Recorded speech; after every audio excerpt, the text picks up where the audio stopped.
Öngümden tüygülüm geller ey Misli kızaran çok yağlı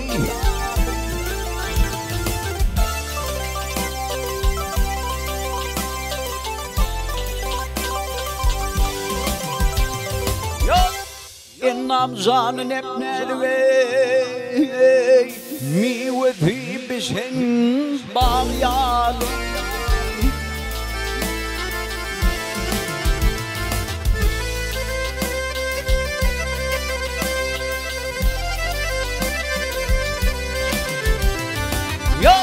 Yarımın karadır gözleri Pamuktan aktır yüzleri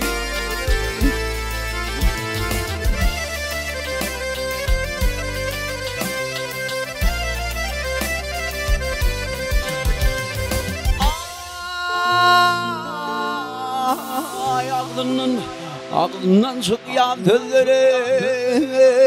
Zanıma senin yağyalı Men dağlıyım Men dağlıyım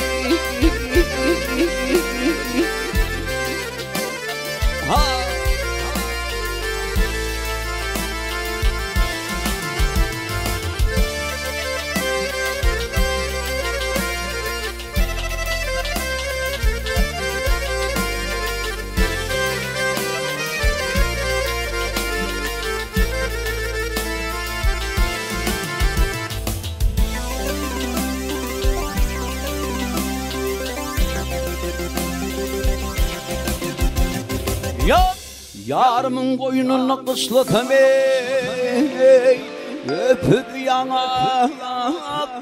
dişletem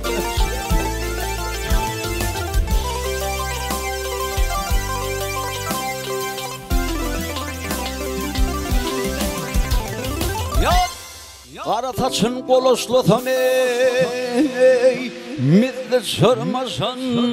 maryalı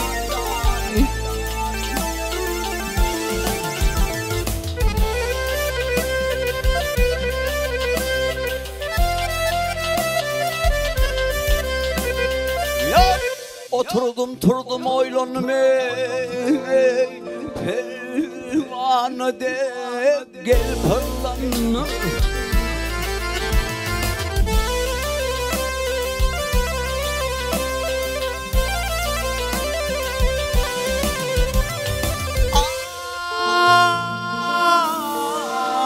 Ay bark edelim taylanım ey Tevi ve tuzun falyalı